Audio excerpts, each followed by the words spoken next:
పెద్దమ్మలకు, చిన్నమ్మలకు, బాపమ్మలకు, అత్తమ్మలకు, అక్కలకు, చెన్నెళ్లకు, వదినలకు, మర్దన్లకు అందరికీ మన రోజు శుభాకాంక్షలు. ఎవరు చెప్పినా చెప్పకున్నా మనకు మనం చెప్పుకోవాలి కదా. సరే, ఇక హెడ్లైన్ చూస్తే మన వార్తలు ఏందో గిట్లా చెప్పుకుందాం.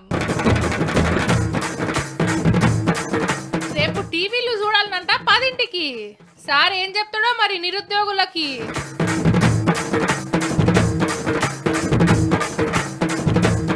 మస్తు మారింది మన అసెంబ్లీ. స్వేచ్ఛ లేదని ప్రతిపక్షాల లొల్లి.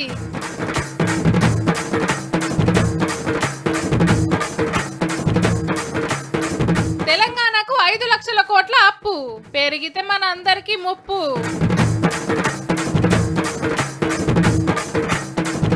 పండుగ ఆడోళ్ళది, పెత్తనం మొగోళ్ళది. మళ్ళా ఏడాదికే మేము గుర్తుకొచ్చేది.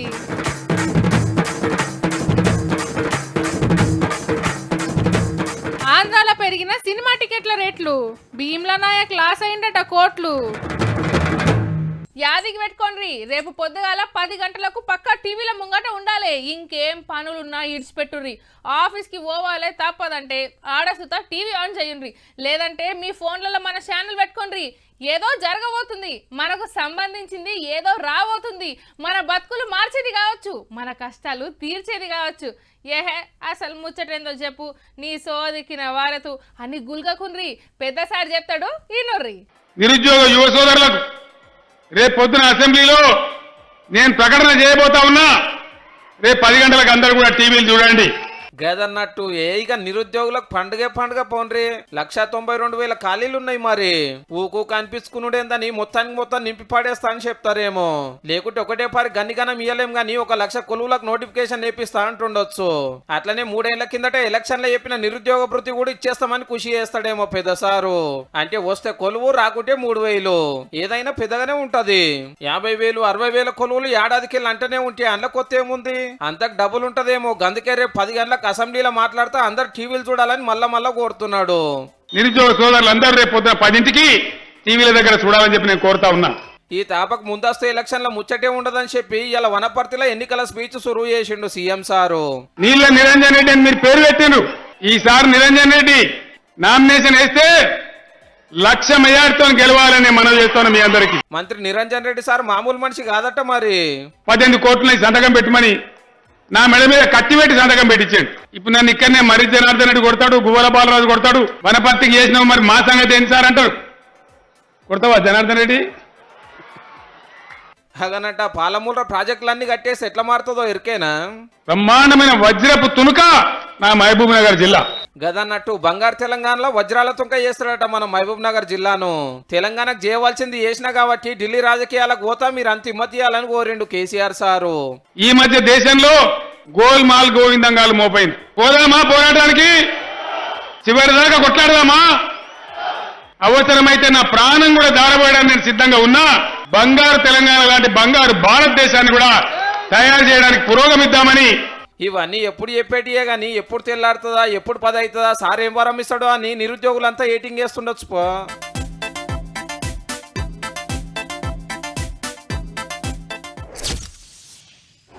తెలంగాణ వచ్చినాక సీఎం క్యాంప్ ఆఫీస్ మారింది. గదే ఇప్పుడు ప్రగతి భవన్ అయిందనుకో రాదుండ్రి. అప్పట్లో ఏవ్వాలంటే వాళ్ళు ఓదురు, పెద్దగా సెక్యూరిటీ లేకుండే. ఇప్పుడు మొత్తము ఇనప కంచెలే బందోబస్తే. అట్లనే సచివాలయం మారుతుంది. ఉన్నది కూలగొట్టి కొత్తది కట్టే పని జోరుగా నడుస్తున్నది. ధర్నా చౌక్ ఎత్తేసిండ్రు. కోర్టు తీర్పుతోని మళ్ళా పెడితే సర్కారోలే ధర్నా చేస్తానికి అక్కెరొచ్చింది. జిల్లాలు వెంచిండ్రు, మండలాలు వెంచిండ్రు, చట్టాలు మార్చిండ్రు. ఆఖరికి అసెంబ్లీని సుతా మార్చేసిండ్రు. ఇగో గిట్లా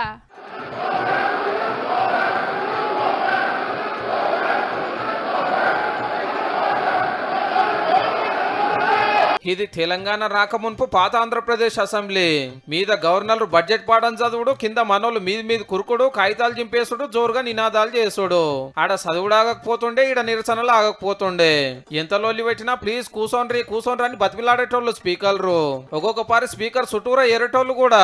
ఇంకో పారి ఇట్లా చేస్తే మంచి కూడా దాని స్పీకర్ సారే సీరియస్ గా వార్నింగ్ ఇచ్చి ఇడిచిపెట్టేటోళ్ళు. ఇక సభ నడవది అనుకుంటే తప్ప సస్పెండ్ అనే మాట వినబడకపోవు. ఎవరన్నా సస్పెండ్ అయితే కడమ పార్టీల లీడర్లు అడుగుడే ఆల్చం సస్పెండ్ బండి ఎత్తేసేటోళ్ళు స్పీకర్లు. అధికార పార్టీ వాళ్ళని కంట్రోల్ చేసి ప్రతిపక్షాలకు మాట్లాడే ఛాన్స్ ఇచ్చిన వాళ్ళు ఎందరో ఉన్నారు. అప్పట్లో అసెంబ్లీ అంటేనే తక్కువలో తక్కువ 30 రోజులు నడిచేది. ఆర్థిక బిల్లు మీదనే 15 రోజులు మాట్లాడేటోళ్ళు వివరంగా. సభలో ఏ పార్టీల బలానికి ఇచ్చే టైంకి అస్సలు సంబంధం లేకుండే. ఒకళ్ళిద్దరుండే కమ్యూనిస్టులు గంటల కమానం మాట్లాడిన రోజులున్నాయి. అందరికి మైకు దొరుకుతుండే. అవసరమైతే అర్ధమరాత్రి దాకా కూర్చొని చర్చలు నడిపేటోళ్ళు. సభలో లొల్లి అయినా మంచి అయినా చెడైనా లైవ్ లో చూపిద్దురు. అసెంబ్లీ ఎట్లా నడుస్తుందో చూడాలి అనుకునేటోళ్లకు పాసులు ఇచ్చి లోపలికి పంపుదురు. పనిలో ఊళ్ళకెళ్ళి వచ్చి ఎమ్మెల్యేలను కలిస్తే వాళ్ళు ఎమ్మటే మంత్రులను కల్పించేటోళ్ళు అందరు ఒకతానే ఉంటారు కాబట్టి ఎమ్మెల్యేలు మక్క కంకులు వరి కంకులు పట్టుకొని తీరొక్క తీరు అసెంబ్లీకి వచ్చేటోళ్ళు నిరసనల పేరు మీద. ఇలేకలు ఎటంటే అటు తిరగొచ్చు. ఎమ్మెల్యేలు అంతా వచ్చి మీడియా పాయింట్లు మాట్లాడేటోళ్ళు. కానీ తెలంగాణ వచ్చినాక అసెంబ్లీ తరికే మార్చేసిర్రు. స్పీకర్ కాడికి వచ్చి లొల్లి చేసుడు కాదు, సీట్లకే లేస్తే కూడా సస్పెండ్లే. రాష్ట్రపతి గారికి కూడా ఇచ్చే ప్రయత్నం చేస్తాం, కోర్టుకు పోయే ప్రయత్నం చేస్తాం. వాళ్ళ విజ్ఞత ఎక్కడుంది? వీళ్ళు కోర్టులకు ఇంకొకటికి పోతే మాకు ఇంత మాత్రాన ఏమి జరగదు. ఎందుకు అనంటే సభలో కొన్ని సంప్రదాయాలు ఉంటాయి, పద్ధతులు ఉంటాయి, వాటిని పాటించాలి.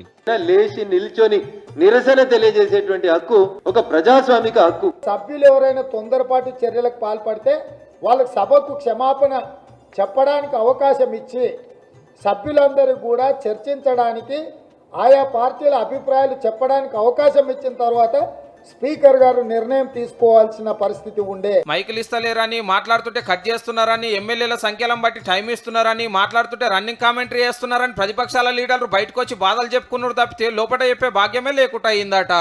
ఉన్నత స్థానంలో కూర్చున్న సభాపతి గారు నిజంగా నాకు బాధ అనిపిస్తుంది ఆయన గురించి మాట్లాడాలి. సిగ్గుపడతా ఉన్నాను నేను. పోయి కూర్చొని టీఆర్ఎస్ ఆఫీస్ లో ఇక్కడ ఎందుకు కూర్చున్నారు?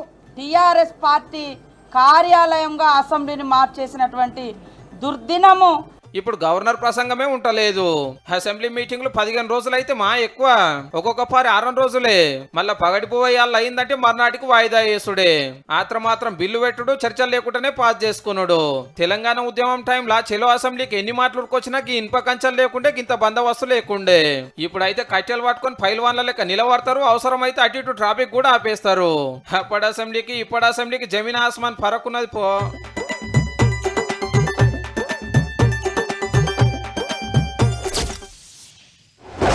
ఎప్పట్లేకనే పొద్దుగాల లేచినాం, ఆకిలు ఊడ్చి అలుకు చల్లినాం, పోరలను రెడీ చేసి టిఫిన్ తినిపించి బడికి దోలినాం, పెన్మిటికి బాక్స్ కట్టి ఆఫీస్కి పోయేటప్పుడు టాటా చెప్పినాం, ఇంత నాస్తా చేసి బోళ్ళు కడిగేసినాం, బట్టలు గిట్లా విండేసుకున్నాం, ఇల్లు తుడుచుకున్నాం, పొద్దుముకి బడికి పోయి పోరగాళ్ళను తీసుకొచ్చుకున్నాం. మళ్ళా రాత్రికి వంట చేసుడు, తోముడు, కడుగుడు సరిపోయింది. ఇగో ఇట్లనే అనుకుంటుండొచ్చురు చాలా మంది అక్కలంతా. పేరుకి మహిళా దినోత్సవమే కానీ అన్ని పనులు మళ్ళా మేం చేసుకోవాల్సిందే. మీరేం చేసిండ్రో కానీ అంతటి ఎట్లా నడిచిందో చూద్దాం పండ్రి. అబ్బబ్బబ్బా, ఏం సంబురాలు ఏం సంబురాలు! ఆటలు పాటలు, కేకులు, సన్మానాలు, స్పీచ్లు. ఏహే ఎక్కడిది, మా అక్కల కడుపు నిండిపోయిందనుకోరాదుండ్రి. హైదరాబాద్ లో మహిళా బంధు సంబురాలకు మంత్రి రామన్ వచ్చి సర్కారు ఎంత మంచిగా చూసుకుంటుంది సాటింపేసిండు. ఇగిటు చూడుండ్రి, ఎమ్మెల్యే దానం నాగేందర్ అన్న ఎట్లా డాన్స్ చేస్తుండో.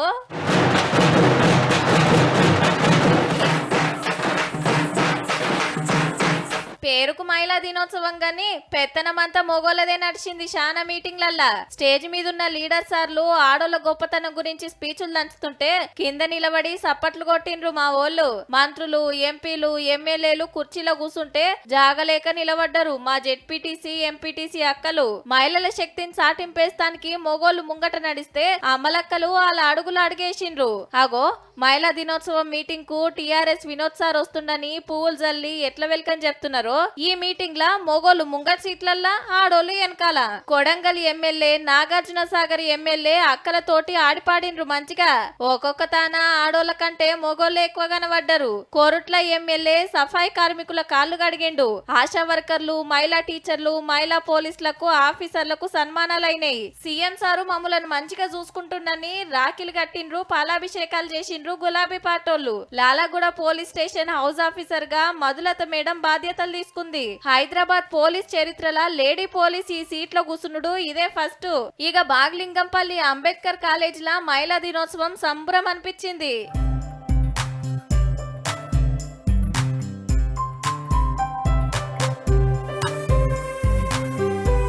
సినిమా కార్మికులకు చీరలు స్వీట్లు వంచిండు హీరో చిరంజీవి సారు. ఇక రాజ్ భవన్ లా రాత్రి మహిళా దినోత్సవ సంబురాలైనాయి. ఎమ్మెల్యే సీతక్క స్టేజ్ కింద కూర్చుంటే కుర్చేపిచ్చి మీదికి పిలిచింది గవర్నర్ మేడం. ఆడోళ్ళం ఎంత పెద్ద పదవిలున్నా కొందరు తక్కువ చేసి చూస్తున్నారు అనుకొచ్చింది. Even today, we feel the discrimination. Even the topmost office, even we could feel the discrimination. ఉత్తమ సేవలు చేస్తున్న 29 మందికి నారీ శక్తి అవార్డులు ఇచ్చిండు రాష్ట్రపతి సారు. ఇక సోషల్ మీడియాలనైతే ఆడోళ్ళ మీద కవిత్వాలు జిలికి లైకులు తెచ్చుకున్నారు మగ మహారాజులు. ఏం చేసినా ఒకనాడే తిండ్రి, తెల్లారితే ఏడాదంతా మీ రోజులేనాయే.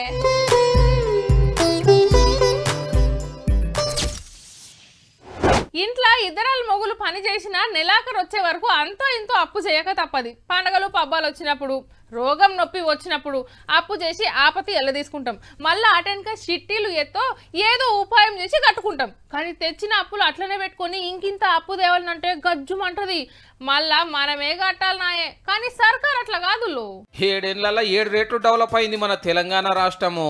ఏంలా అనుకుంటున్నారు అప్పులు చేసుట్లా? అప్పట్లో ఉత్త 70,000 కోట్లే, 4 వద్దులు అయితే 5 లక్షల కోట్లు కావతుంది. మరి ఇప్పటికి 4 లక్షల కోట్ల అప్పు ఉంది. ఇంకో 60,000 కోట్లు తెస్తామని బడ్జెట్ లోనే చెప్పారు సాప్సీదా. ఇక కొత్త కొత్త కార్పొరేషన్లు పుట్టించి వాటి పేరు మీద అల్కగా 40,000 కోట్లు గుంజుకొస్తే 5 లక్షల కోట్ల అప్పుతోటి దూసుకుపోతుంది అన్నట్టు తెలంగాణ. కిస్తీలకు మిత్తిలకే ఏడాదికి 30,000 కోట్లు కట్టే కథ అవుతుంది. ఏ సర్కారు వాళ్ళు అప్పు చేస్తే మాకేంది అంటారా? మీ పేరు మీద కూడా 1,06,000 అప్పు ఉందో. మీ ఇంట్లో 4 ఉంటే 4,24,000 బాకున్నట్టు. అమ్మో అని మీరేం అదురుకోకుండ్రి. మీ పక్కింటి వాళ్ళకు, మీ ఎదురింటోళ్లకు, మీ పాలెలకు, మీ చుట్టాలకు, మీ దోస్తులకు అందరికి అప్పు ఉన్నట్టే. తెలంగాణ జనాభా 3,72,00,000 చిల్లర. 5 లక్షల కోట్ల అప్పును అందరికి పంచితే నెత్తికో 1,06,000 పడుతుంది అన్నట్టు. ఏమేం కట్టేది ఉందా పాడా? అయితమాయ తీయని అనేరు. మనమే కట్టాలి పన్నుల రూపంలో. వసూలు కాగానే తీసుకుపోయి వాళ్ళకి ఇస్తారు. ఇదే 5 లక్షల కోట్ల అప్పు అంటే అందరికి డబల్ బెడ్రూమ్లు, రైతుల రుణమాఫీ, కొత్త కొలువులు, నిరుద్యోగ భృతి, పంట నష్టం ఇవన్నీ ఇవ్వాలంటే ఇంకెన్ని లక్షల కోట్లు కావాలనో. మరి ఇంతగానం అప్పున్నా మనది బంగారు తెలంగాణనే. ఈ లెక్కన సారి చెప్పినట్టు బంగారు భారతదేశం చేస్తానికి 100 లక్షల కోట్ల అప్పు కావాలనో, 1,000 లక్షల కోట్ల అప్పులు కావాలనో పో.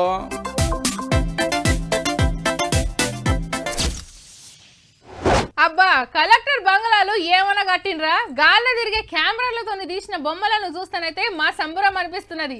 ఏరే రాష్ట్రాల సచివాలయాలు సుతా మన కలెక్టర్ ఆఫీసుల కిందకి రావట. ఖర్చుకు వెనుక పోకుండా ఎంతైనా పెడుతున్నది సర్కార్. మొన్న జనగాం, యాదాద్రి కలెక్టరేట్లు షురూ చేసిండ్రు కదా. ఇక ఇలా వనపర్తిలో ఓపెన్ అయింది. దానికంటే మొదలు చెప్పుకోవాల్సింది ఏందంటే,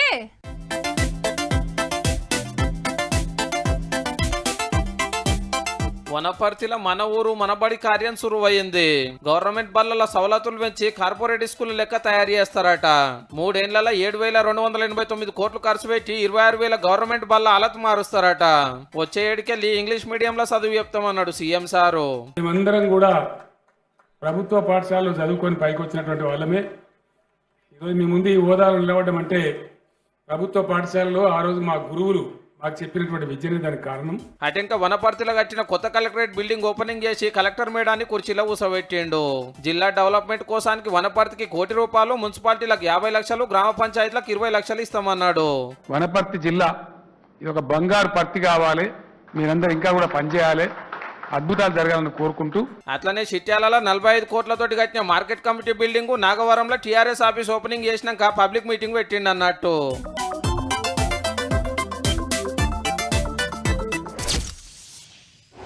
ఓ సినిమాలో హీరో మంచి నూనె కొందామని బయటికి పోతాడు. అంతల్లే కొడుకు దుకాణం కాడికి వస్తాడు.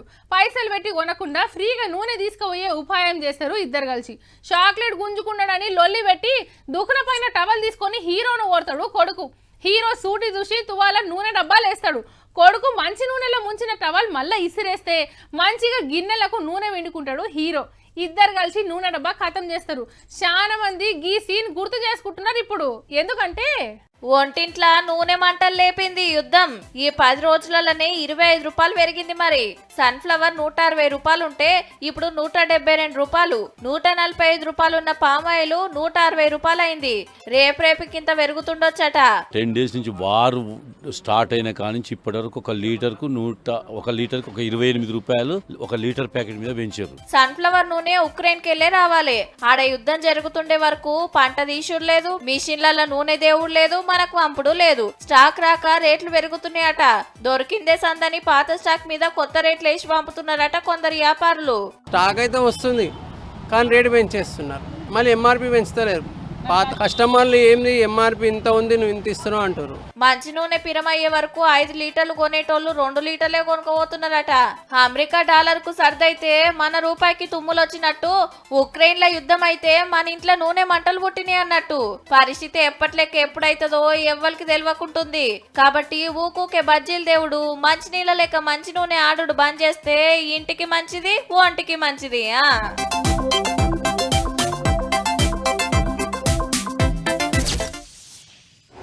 గల్లెపెట్టెలు తీసుకొచ్చి దులుపుడు, నోట్లు గుమ్మరిచుడు, వడి బియ్యం బస్తాలలో ఎత్తుడు, బంగారం ఎండి కానుకలు ఏరు చేసుడు, డ్రమ్ములలో చిల్లర, డేక్షలలో నోట్లు, పసుపు కుంకాలంటిన నోట్లు మంచిగా సరిపేసి గడిగి ఆరబెట్టి ఇస్త్రీ చేసుడు. ఇట్లా రోజుల కమానం నడిచింది. ఏ రోజుకు ఆ రోజు ఇంత అని లెక్కలు చెప్పిండ్రు. ఇంతకి ముచ్చటేందో మీకు అర్థమయ్యే ఉంటది. 10 రోజులు 517 గల్లెలు 300 మంది కష్టపడించితే మేడారం జాతర ఆందాన్ని ఎత్తదేలిందంటే 11,44,00,000 రూపాయలు ఈ దేవస్థానంకి జమ చేయడం జరిగింది. అయితే 2 ఏళ్ల కిందట జాతరకు ఇప్పటికీ 20 లక్షల ఆందాన్ని తగ్గింది. ఎక్కువ మటుకు 500, 100 నోట్లు వేసిండ్రట. చిల్లర లెక్క పెడితే 37 లక్షలు తేలినాయి. ఆన్లైన్ లో 3 లక్షలు వచ్చినాయట. అయితే ఈ పైకంలా 133 రూపాయలు మేడారం పూజారులకు పోతుంది. అంటే 3 కోట్లకు మీదనే. కానీ వాళ్ళ కుటుంబాలు పెద్దయి. చిన్నయ్యలు, పెద్దయ్యలు, కాకయ్యలు అందరిని కలిపితే ఇంకో 20 మంది దాకా ఉంటారట. ఇక బంగారం లెక్క చూస్తే బంగారము 631 గ్రాముల బంగారం వచ్చేసింది.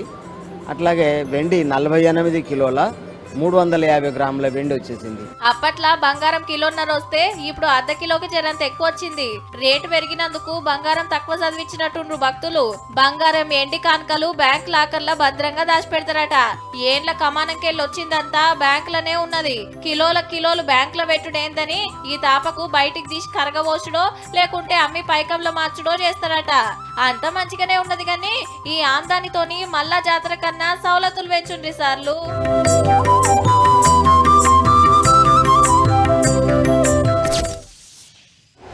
ఆయుధారం పూటనో తీర్వాటం ఉన్నప్పుడు ఇంటోళ్ళతోని కలిసి మల్టీప్లెక్స్లో సినిమా చూద్దామని పోవాలంటే తక్కువ 1000 రూపాయలన్నా కావాలి. అవి టికెట్లకే. ఇంటర్వెల్లో ఏమన్నా తినాలనిపిస్తే మళ్ళీ దానికి ఏరే. అందులో కొత్త ఏమున్నది? అందరికీ ఏరుకున్న ముచ్చటేనాయే. ఇంకేదైనా కొత్త ముచ్చట ఉంటే చెప్పు అని అంటురా. పబ్లిక్ ఏమో కానీ సినిమాలందరూ ఎగిరి గంతేసే ముచ్చటే ఉన్నది. ఆంధ్రాలో సినిమా టికెట్ల లొల్లికి శుభం కారడు పడ్డట్టే. రేట్లు పెంచింది మరి సర్కారు. తక్కువ 20, 30, 40, ఎక్కువ 250, 150, 125. పట్నం పల్లెను బట్టి రేట్లు మారుతాయి అన్నట్టు.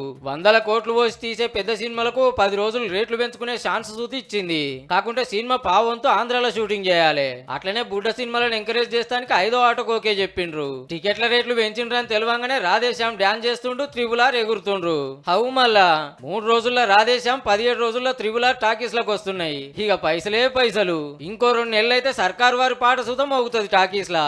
వీళ్ళంతా ఈ నడమ జగన్ సార్ ను కలిసినోళ్లే. కానీ భీమ్లా నాయక్ కోపం మీద ఉండు పుష్పరాజ్ ఇది ఏంది మచ్చా అంటుండు, అఖండ కన్నెర చేస్తుండొచ్చు. దేనికంటే ఈ సినిమాలు వచ్చిన టైంలో నెరీ ఎక్కువ ఉండే రేట్లు మస్తు లొల్లైంది. అయినా తగ్గలే జగన్ అన్న.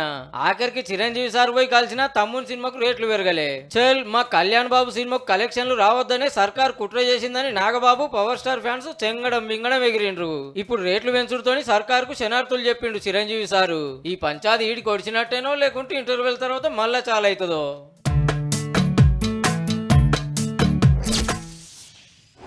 ఉక్రెయిన్ రష్యా యుద్ధం వామో గీ పేరింటనే ఒక్కొక్కరికి ఎన్నులా వణుకు ఉడుతున్నదులా. ఎప్పుడు ఏ బాంబు వచ్చి మీద పడుతుందో అని బుగులు పడుకుంటా బతుకుతుండ్రు అక్కడి పబ్లిక్. ఇప్పటికే ఆ దేశం పబ్లిక్ పక్క దేశాలకు పోతుండ్రు. అక్కడున్న మన దేశ పలు కూడా రోజు కొందరు వస్తూనే ఉండ్రు. అయితే ఒక అన్న మాత్రం ఇటు రాడంటున్నాడు. గానే ఉంటాడంట. బాంబుల మూతల మధ్యనే ఉంటాడంటుల్లో. ఎందుకంటే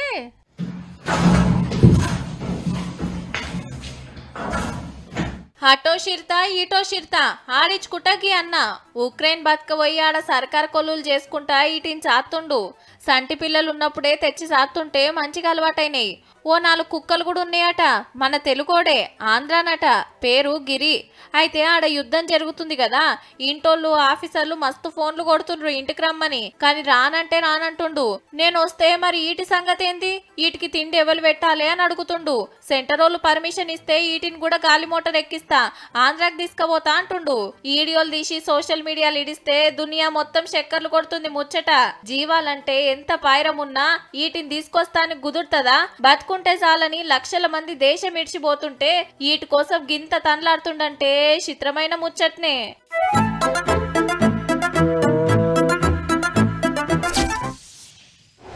ఉత్తరప్రదేశ్ లా ఓట్లేసే కార్యం ఓడిసింది. ఇక మిగిలింది ఎవరికి ఎన్ని సీట్లు వచ్చినాయి, ఎవరు అధికారంలోకి రాబోతున్నారు అని చెప్పుడే. కాకుంటే దానికి ఇంకా 2 దినాల టైం ఉన్నది కాబట్టి ఈవీఎంలను తీసుకుపోయి స్ట్రాంగ్ రూమ్లలో దాచిపెట్టినరు ఆఫీసర్లు. లెక్క పెట్టినాడు మళ్ళీ బయటకు తీస్తారు. అటు మోకాన పురుగు నుసుతా ఓని అనంత సెక్యూరిటీ ఉంటది. అయితే ఓ సార్కు ఏమనిపించిందో మరి ఈ కార్యం పెట్టుకున్నాడు ఇవాళ. బైనాక్యులర్ పట్టుకొని దూరంగా ఉన్న పిట్టలని గిట్లా చూస్తుండేమో అనుకునేరు. కాదు, మిషన్ల మీద కన్నేసిండు సారు. అట్టుట్టి మిషన్లు కాదు మరి, ఓట్ల మిషన్లు. ఉత్తరప్రదేశ్లో అసెంబ్లీ ఎలక్షన్లకు ఓట్లేసిండ్రు కదా, అవి తీసుకొని ఒక దాన పెట్టిండ్రు. ఎల్లుండి బయటికి తీసి లెక్క పెడతారు. గట్లనే ఎవరన్నా కింద మీద చేయగలరని ఎమ్మెల్యేగా పోటీ చేసిన ఎస్పీ లీడర్ గిట్ల నజరేసిండన్నట్టు. నిలబడి చూస్తే మంచి గనబడదని జీబెక్కి బైనాక్యులర్ పెట్టుకొని చూస్తుండు. ఇంతమంది మీకు కావాలన్నాక నీ కథలేందని పోలీసులు వచ్చి ఎల్లగొట్టిండ్రు. కానీ ఈ ఏషాలేవో ఓట్ల ముందేసిన జరంత పబ్లిసిటీ వచ్చు కదా సారు.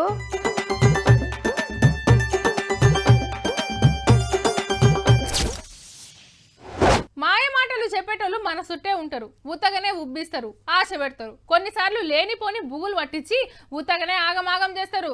కానీ ఏం చెప్పినా గుడ్డిగా నమ్ముడు మాత్రం అస్సలు కరెక్ట్ కాదు. జరంతా హుషారుండాలి. అవతలోళ్ళు ఎట్లాంటి వాళ్ళో కనిపెట్టుకోవాలి, లేదంటే మిమ్మల్ని సుతా గిట్లనే ముంచుతారు. ఇంట్లో గుప్త నిధులు తీస్తామని కొమరంభీం జిల్లా వాంకళ్ళే 20 లక్షలు గుంజిండ్రట. ఇళ్ళ తాన మహారాష్ట్ర గ్యాంగ్ ఇది. గా నడమ బిచ్చగాళ్ళ లెక్క ఊర్లోకి వచ్చిండ్రట. చిన్నగా ఇల్లు ఇంట్లోకి జోరి గుప్త నిధుల ముచ్చటే లేబెట్టిండ్రట. నాకు కనబడుతున్నాయి, 2 ఉన్నాయి, 10 బంగారం ఉన్నాయి, అది దీన్ని చంపుతాడు అంటే నాకు ఏం దారి తెలియదు, నువ్వు ఏదైనా చేసుకో అంటే. ఒకనాడు ఇంటోళ్ళని బయటికి పంపి పూజ చేస్తున్నట్టు యాక్టింగ్ చేసి గీ రాగి శంభు నకిలీ బంగారం గుంత తీశాన్లో పెట్టిండ్రట. ఇంకో నిధి కూడా ఉన్నది, బయటికి తీయాలంటే మనిషి పానం బలి కోరుతున్నదని బుగులు పెట్టిండ్రట. మాకు తెలిసిన మనిషినే బలిస్తున్నాం, ఖర్చు అవుతుందని మోదాలు 5.5 లక్షలు గుంజిండ్రట. ఆటెనక ఆత్మశాంతి చేయాలని ఇంకో 9 లక్షలు, ఆటెనక ఇంకో 3 లక్షలు, ఇట్లా 20 లక్షలు వసూలు చేసిండ్రట. వాళ్ళకున్న 2-3 ఎకరాలు కుదవబెట్టి వాళ్ళు దగ్గర 18 లక్షల రూపాయలు అప్పులు తెచ్చి కట్టినారు. మొత్తం పైసలు ముఠ చెప్పినాక కానీ తెలవలే మోసపోయినామని. పోలీసులకు చెప్తే దొరకబట్టి 18 లక్షలు పట్టుకున్నారు. గీసొంటోళ్ళు మీ ఊర్లోకి వస్తే 4 జోపురు గాని నమ్మిండ్రంటే అంతే సంగతిగా.